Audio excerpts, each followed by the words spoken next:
कधी गाथा संघर्षाची, हो कधी गाथा संघर्षाची, कधी कथा कर्तृत्वाची, कधी गाथा संघर्षाची, कधी कथा कर्तृत्वाची, उजळती आठवणींच्या वाटा. असा हा उत्सव कट्टा, असा हा उत्सव कट्टा, असा हा उत्सव कट्टा, असा हा उत्सव कट्टा, असा हा उत्सव कट्टा, असा हा उत्सव कट्टा, असा हा उत्सव कट्टा, असा हा उत्सव कट्टा.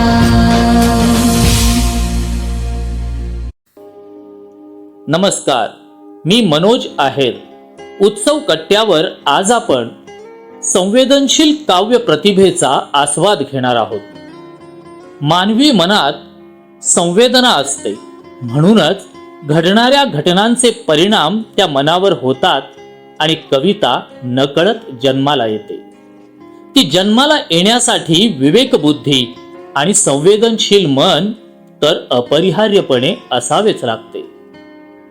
ही कविता जेव्हा जिवंत होते, विद्रोही रूप धारण करते, तेव्हा दांभिक समाजानं निर्माण केलेल्या प्रश्नांविरुद्ध ती वाचा फोडते, एक जबरदस्त चपराक लावते आणि खडा सवालही उभा करते.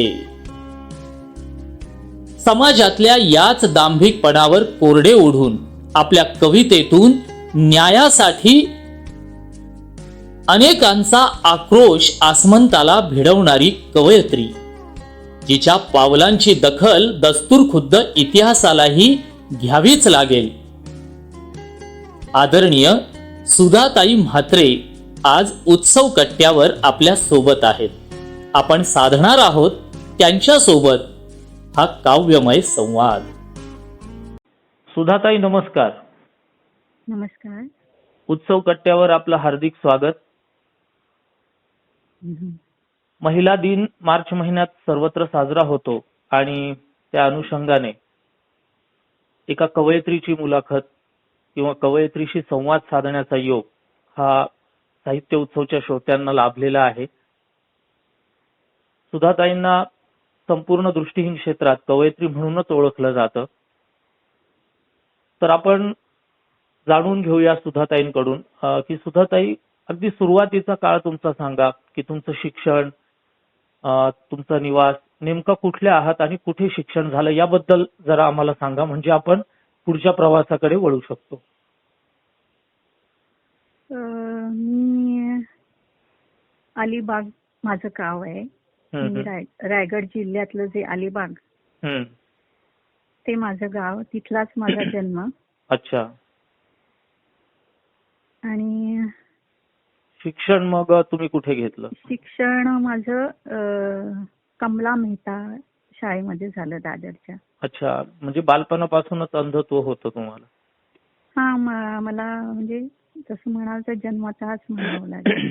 पण म्हणजे काही प्रमाणात मला दिसत होतं थोडंफार, म्हणजे उजेड म्हणजे काय किंवा कलर्स किंवा रस्त्यामध्ये छोटे मोठे असे मोठे जर खड्डा वगैरे असेल तर तो मला कळायचा त्यावेळेस लहानपणी.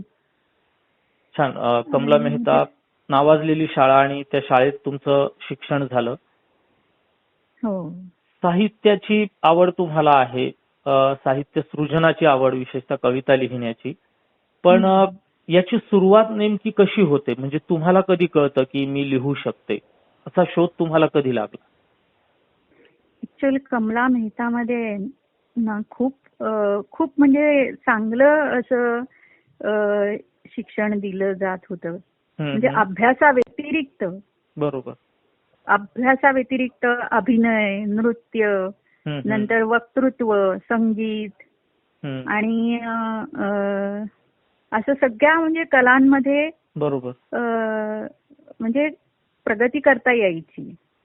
आणि अशा स्पर्धा असायच्या आयोजित केलेल्या की त्या स्पर्धांमध्ये कंपल्सरी भाग घ्यायला लावायचे.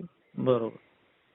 तर त्याच्यामुळे म्हणजे आपल्या मधली जी धीटपणा असतो तो तिथेच मला मिळाला. आणि तिथल्या प्रिन्सिपलने एकदा, मी 5वीत होते त्यावेळेस, तर त्यांनी काव्य लिखाणाची स्पर्धा कंपल्सरी जाहीर केली अरे वा. आणि सांगितलं की नाही लिहिली ना कविता तर तुम्हाला शिक्षा होणार. वा.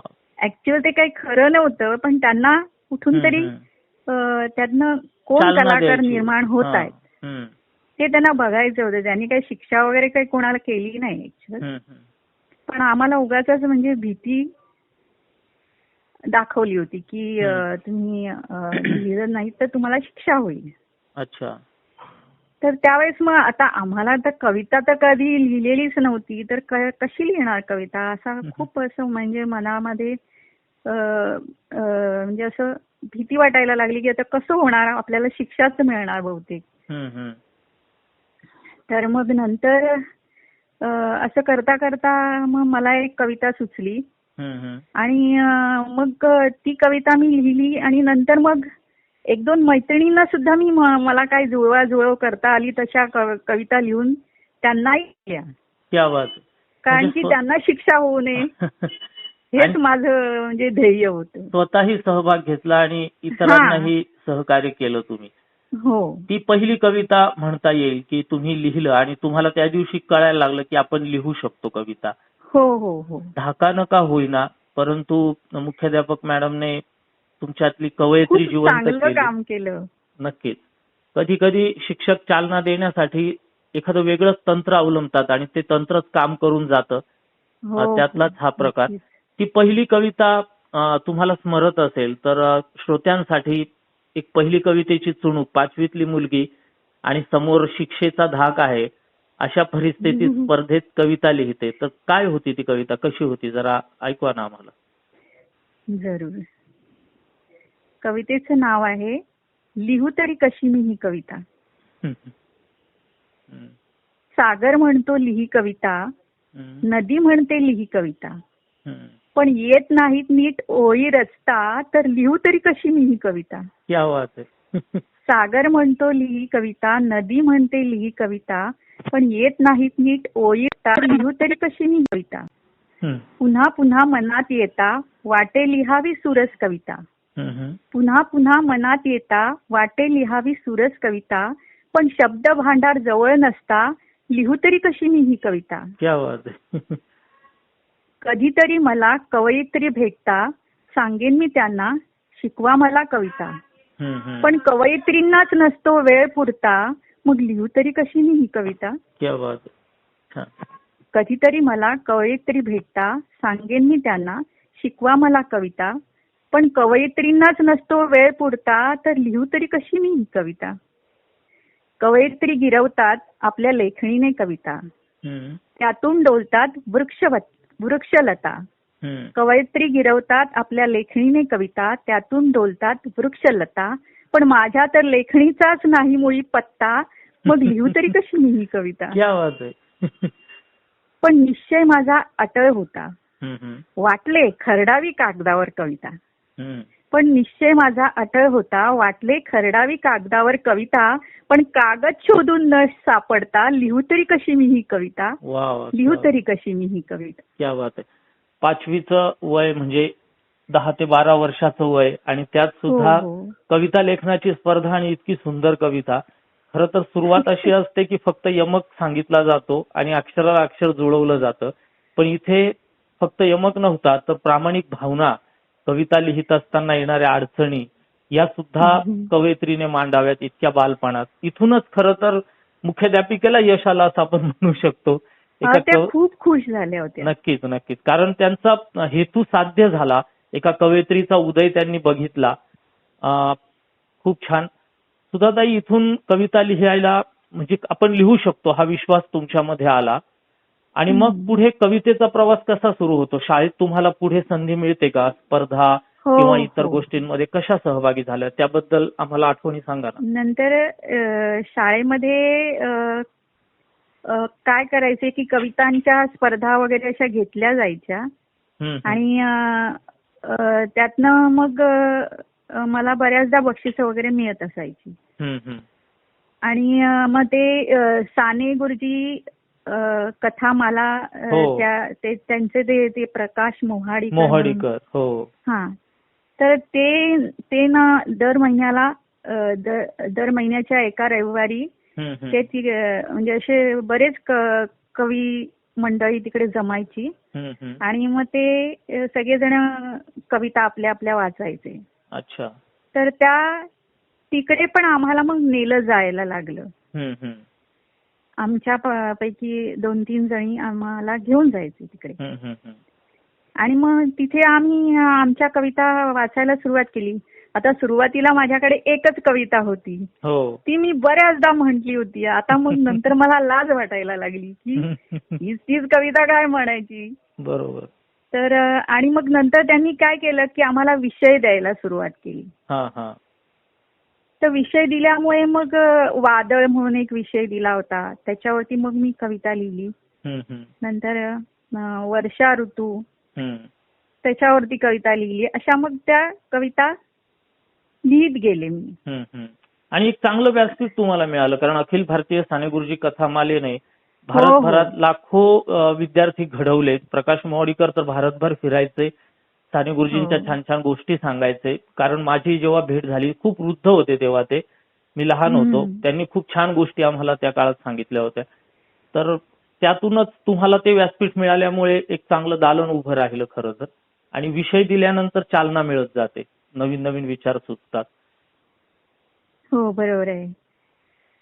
त्याच्यानंतर मग अश्रूंशी हितगुज म्हणून मी एक कविता लिहिली होती. अच्छा. खूप फेमस झाली होती. तर मग त्या एका काव्य संमेलनामध्ये मी ती म्हटली होती. तर शांता शेळकेंकडनं मला 10 रुपये बक्षीस मिळालं. क्या बात आहे. खूप वर्ष मी ती नोट जपून ठेवली होती. खूप मोठा सन्मान आहे. अजिबात खाऊ नव्हता खाल्ला त्याचा. खूप मोठा सन्मान आहे, कारण महाराष्ट्रातली सर्वश्रेष्ठ कवयित्री शांता शेळके जेव्हा सन्मान करतात तर ही आठवण तर कधीच विसरणार नाही तुम्ही आणि कुणीच नाही विसरू. खरं तर खूप छान. शाळेत ही चालना स्पर्धांच्या माध्यमातून मिळत राहिली. शाळा ही दृष्टिहीनांची होती, तिथे दृष्टिहीन मुलींना घडवण्यासाठी खरं तर कमला मेधामध्ये खूप काही केलं. खरंच कारण मला अभिनयाची पण आवड होती. तर ते सुद्धा म्हणजे मला तिथे माझी ती इच्छा पूर्ण झाली. नंतर संगीताची पण मला आवड होती. तर त्या स्पर्धांमधनं पण मी म्हणजे भाग घ्यायची, तर बक्षीस मिळायची मला. अभिनयाची बक्षीस मिळायची. बरोबर. म्हणजे कलेचे जे जे काही पदर होते ते सगळेच उलगडले शाळेने आणि सगळ्यांना एक चांगलं बळ दिलं.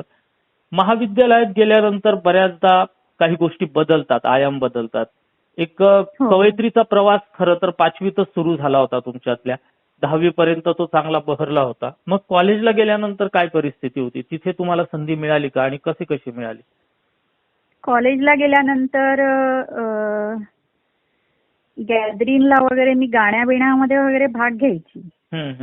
नंतर माझ्या कविता म्हणजे अशाच असायच्या, जराशा क्रांतिकारी. माझी भाची म्हणते की काय मावशी तुझ्या त्या कविता क्रांतिकारी, प्रेम कविता कधी लिहिल्यासच नाही काय ग तू, अशी म्हणते मला ती. तर त्यावेळेस मी एक कविता लिहिली होती, जगणे म्हणजे तरी काय, मरणाचा अर्थ न कळला, आपुले असते तरी काय, परक्याचा भेद न रुचला. क्या बात आहे. तर ती कविता मी कॉलेजच्या मॅगझिनला दिली. तर आणि मला म्हणजे क्रेज होती की माझी कविता येईल मॅगझिन मध्ये कॉलेजच्या. बरोबर. तर कॉलेजचं मॅगझिन आलं, पण माझी कविता काय आली नाही तिकडे. अच्छा. तर तिकडे सगळ्या त्या अशा हलक्या फुलक्या कविता होत्या, प्रेम कविता वगैरे अशा होत्या, पण माझी कविता नाही आली. म्हणजे मॅगझिनने सुद्धा चौकट मोडायला नकार दिला एक प्रकारे.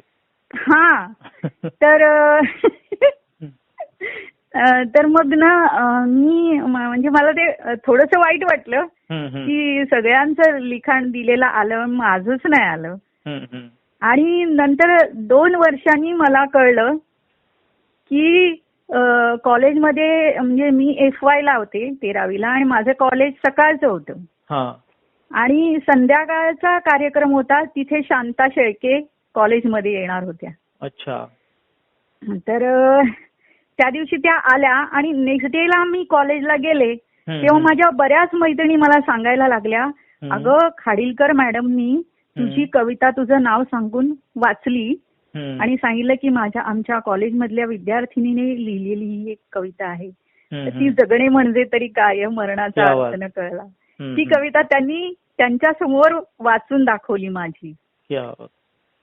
म्हणजे मॅगझिनने, कॉलेजच्या 4 भिंतीतल्या मॅगझिनने जरी ती गोष्ट छापली नसेल तरी आज शांता शेळकेंपर्यंत ती तुमच्या मॅडमने पोहोचवली. हा मॅडमचा सुद्धा मोठेपणा म्हणायचा. हो, नक्कीच ना. तुम्हाला पोहोचवलं तिथपर्यंत त्यांनी. हो, कारण की ती कविता तर त्यांनी त्यांचं नाव, स्वतःचं नाव सांगून सुद्धा वाचली असती तरी मला कळणार नव्हतं कळणार. बरोबर, एक्झॅक्टली. हे खूप महत्वाचं आहे. हा मोठेपणा ज्या ज्या क्षेत्रात शिक्षकांनी दाखवला तिथे मुलं घडत गेलेली आहेत. हा अनुभव आहे.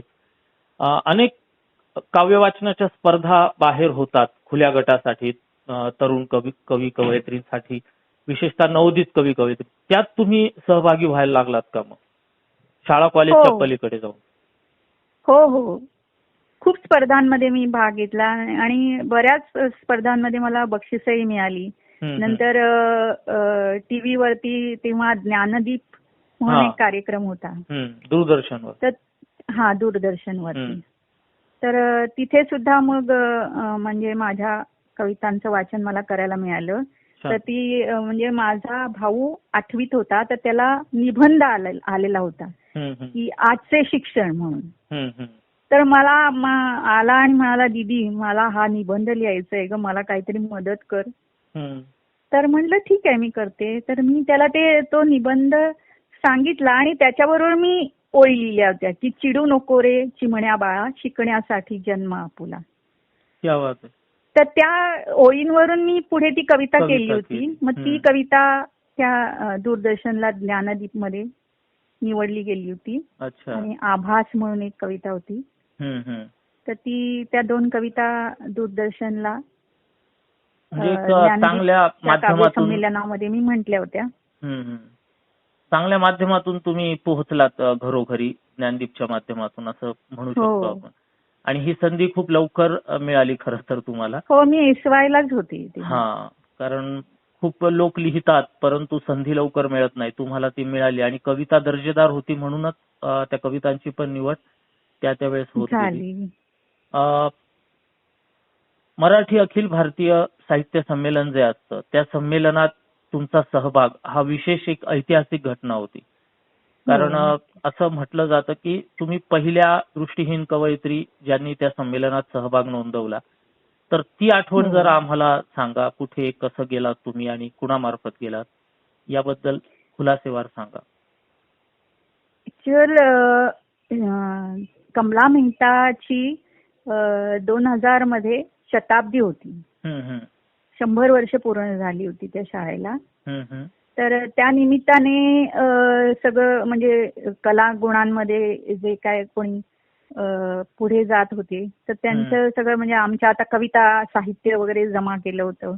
मग त्याची 2 पुस्तकं काढली गेली. आणि असंच म्हणजे गाण्यांचे सीडीज काढल्या गेल्या होत्या. असं काय काय झालं होतं. तर त्याच्यामध्ये निरंजन उजगरेंनी काळोखातील कवडसे म्हणून एक काव्यसंग्रह प्रकाशित केला होता. तर त्याच्यामध्ये माझ्या 21 कविता होत्या.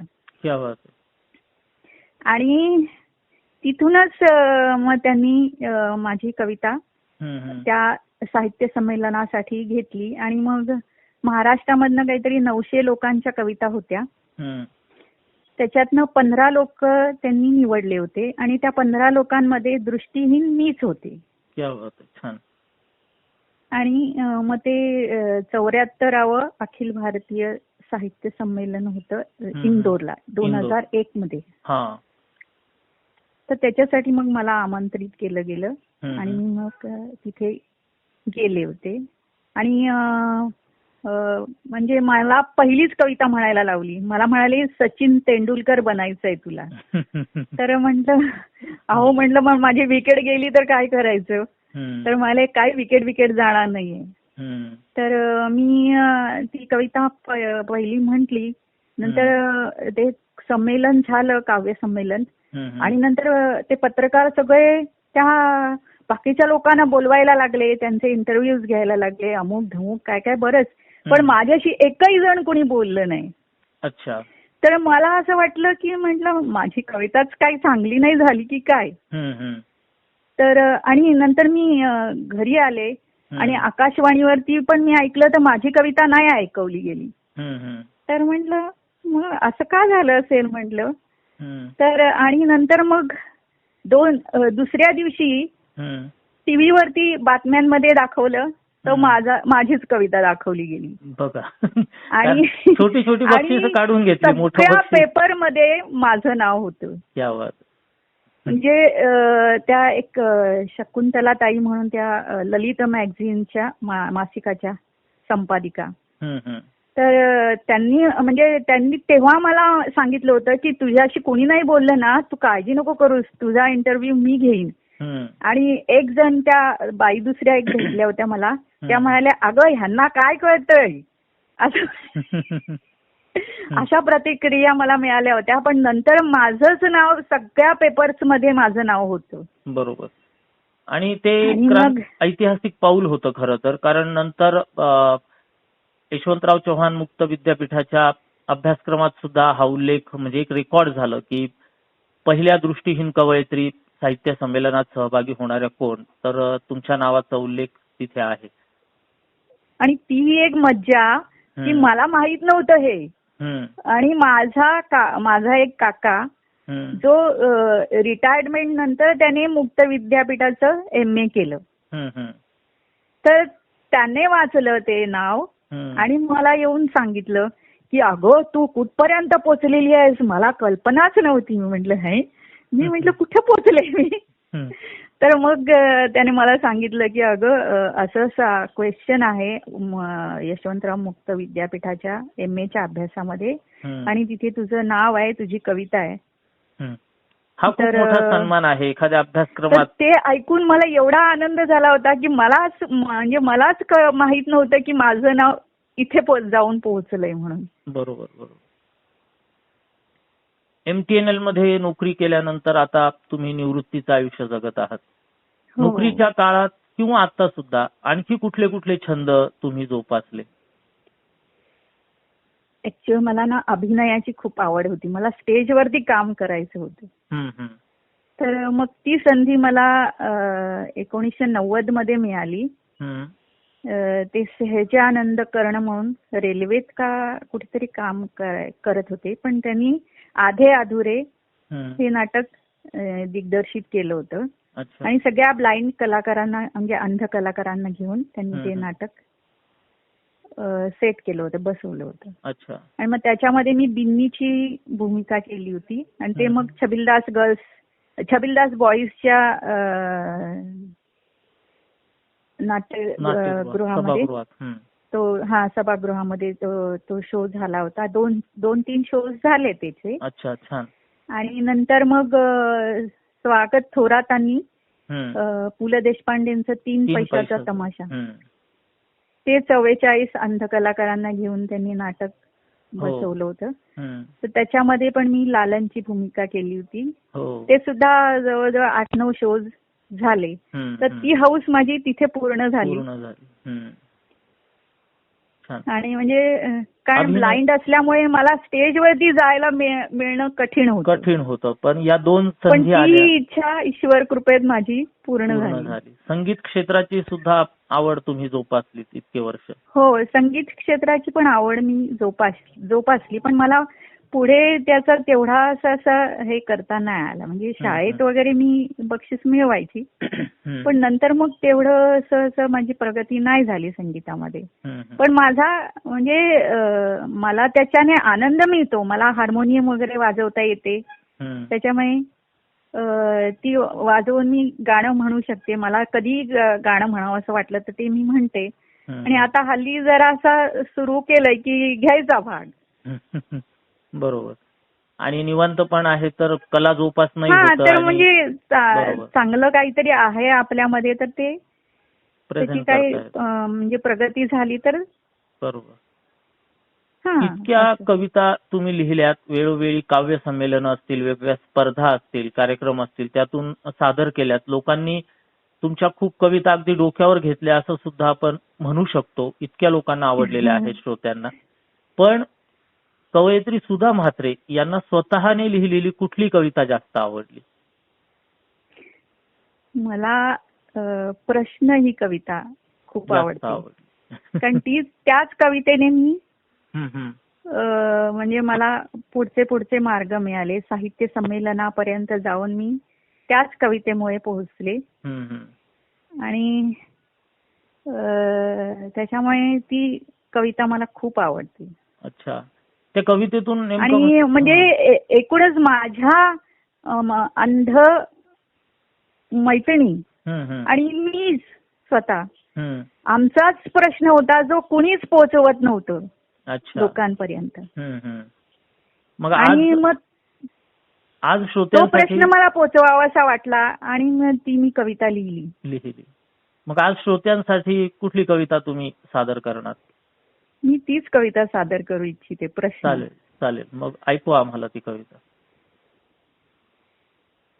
कवितेचं नाव आहे प्रश्न. गांधारीच्या धृतराष्ट्रा, मी प्रश्न तुला रे विचारते. तू डोळस असतास आणि गांधारीला दिसले नसते, तर तिला मागणी घालाया भीष्म काका गेले असते. गांधारीच्या धृतराष्ट्रा, मी प्रश्न तुला रे विचारते. तू डोळस असतास आणि गांधारीला दिसले नसते, तर तिला मागणी घालाया भीष्म काका गेले असते. स्वप्न नगरीची कुणी सुंदरी शोधली असती तुझ्यासाठी, अन गांधारी या अंधारी तळमळली असती एकटी. स्वप्न नगरीची कुणी सुंदरी शोधली असती तुझ्यासाठी, अन गांधारी या अंधारी तळमळली असती एकटी. पट्टी सोडण्या तिला सांगशी लाज कशी ना तुझं वाटे. पट्टी सोडण्या तिला सांगशी लाज कशी ना तुझं वाटे. गांधारीच्या धृतराष्ट्रा, मी प्रश्न तुला रे विचारते. तू डोळस असतास आणि गांधारीला दिसले नसते, तर तिला मागणी घालाया भीष्म काका गेले असते. ती गांधारी श्रेष्ठ होती, आजही ती प्रगत आहे. तुझी अगतिकताही ती प्रेमाने स्वीकारते आहे. ती गांधारी श्रेष्ठ होती, आजही ती प्रगत आहे. तुझी अगतिकताही ती प्रेमाने स्वीकारते आहे. अरे तुझे स्वार्थीपण मात्र कोणास ठाऊक कधी संपते. तुझे स्वार्थीपण मात्र कोणास ठाऊक कधी संपते. गांधारीच्या धृतराष्ट्रा, मी प्रश्न तुला रे विचारते. तू डोळस असतास आणि गांधारीला दिसले नसते, तर तिला मागणी घालाया भीष्म काका गेले असते.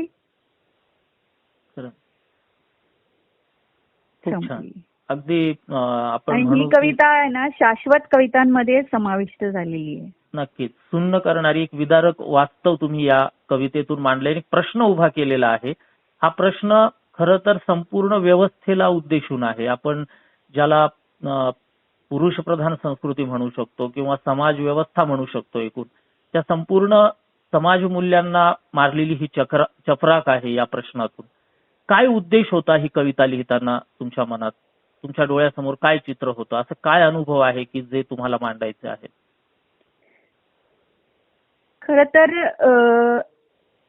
हा प्रश्न माझ्या डोक्यात सततच होता आणि त्यावेळेला पुरुषोत्तम महाजन यांनी गांधारी तू पट्टी सोड, डोळ्यावरची पट्टी सोड अशी कविता त्यांची होती. तर ते सतत ती म्हणत असायचे, सतत म्हणत असायचे. तर ती माझ्या कानावरती पडून पडून मला ना असं वाटायला लागलं की खरं तर हे पट्टी सोडायला सांगतायत गांधारीला, पण म्हणजे ती जर अशा अवस्थेत असती तर ह्यांनी तिच्यासाठी पट्टी सोडली असती का? बरोबर. की तिचा हात पकडला असता का?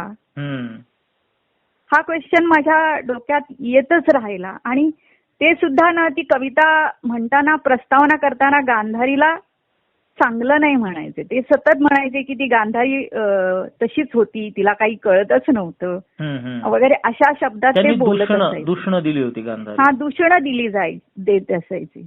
मग त्याच्यामुळे मला अजूनच म्हणजे खरं सांगते मला राग आहे. आणि मग नंतर मग त्या ह्याच्यातनं मी कविता लिहिली आणि म्हणलं मी ह्यांना उत्तर देणारच. बरोबर.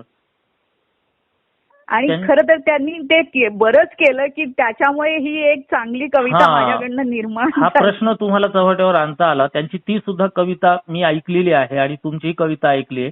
त्यामुळे यामध्ये कसं प्रश्न उत्तर आहे हे एक श्रोता म्हणून मला नक्कीच समजतंय. या कवितेप्रमाणे खरोखर म्हणजे तुम्ही प्रतिनिधित्व केलेलं आहे दृष्टीहीन मुलींचं, महिलांचं. काय वेदना आहे, तुम्हाला काय दिसतंय समाजामध्ये दृष्टीहीन मुलींच्या बाबतीत, महिलांच्या बाबतीत? खरं सांगायचं तर दृष्टीहीन महिलांच्या बाबतीत सगळंच म्हणजे कसं त्यांच्यामधले प्लस पॉइंट कोणीच बघत नाही. जे मायनस आहे तेच बघितलं जातं. आता मुलगा जर दृष्टीहीन असेल तर तो नोकरीला असेल काय असेल की त्याच्याशी डोळसबाई लग्न करायला तयार होती.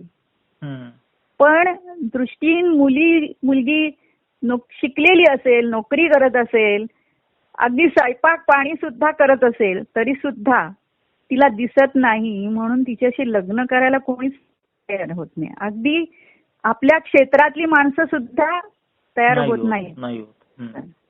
आता अंध मुलीने स्वयंपाक बनवणं म्हणजे काही खाऊ गोष्ट नाहीये ऍक्च्युअल. नाही.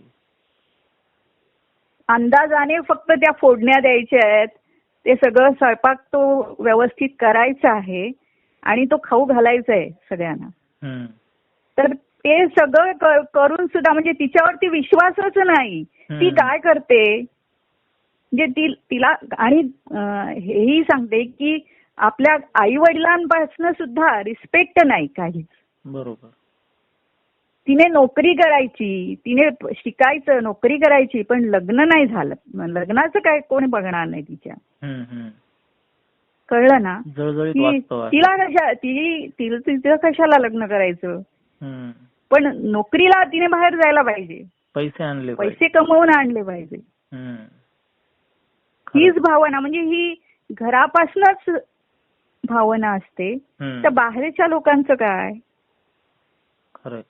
आणि लग्न होऊन जेव्हा दुसऱ्या घरात ती जाते ना तेव्हा पण तिच्या बाबतीत कसं आडून बघितलं जातं छोट्या छोट्या गोष्टींसाठी. आणि मग व्यवहार तिच्या हाती द्यायचं नाही, तिने कमावून आणायचं. पण व्यवहार मग घरातली दुसरीच माणसं करणार. आणि मग म्हणजे तिच्या मुलांवरती संस्कार करायचे झाले तर तिच्या मागणं तिच्या मुलांशी वगैरे म्हणजे त्यांना वाईट शिकवायचं. आणि असं करून म्हणजे त्या स्त्रीला म्हणजे एका अर्थाने असं इतकं संकुचित तिच्या बाबतीत आयुष्य तिला जगायचं वेळ येते कधी कधी की काय विचारू नका. आणि ह्या सगळे जे क्वेश्चन आहेत ना ते त्याला तोंड देण्यासाठी म्हणूनच मी हे लिखाण केलं. खरंय खरंय. एक जळजळीत आणि नाकारता न येणारं सत्य आहे. सुदृढ आहे तुमच्या इतकी विचाराने आणि सगळ्याने. खूप महत्त्वाचा प्रश्न मला व्यक्त करायचं होतं. खूप मोठा प्रश्न तुम्ही ऐरणीवर आणलेला आहे. माणसं तितक्या प्रवृत्ती असतात परंतु तरी सुद्धा सर्वत्र ही परिस्थिती कमी अधिक प्रमाणात आहेच. शोषण आहे, नकारात्मकता आहे, दुर्लक्ष करणं आहे आणि स्वार्थ सुद्धा आहे. फक्त आपला स्वार्थ साधून घेण्यासाठी काही गोष्टी बघितल्या जातात, तोही हेतू आहे. हे सगळं मनावर परिणाम करतं आणि एका कवयित्रीच्या मनातून तिच्या संवेदनशील मनाला प्रश्न पडतात आणि ते प्रश्न तुमच्या कवितेतून पुढे आलेले आहेत.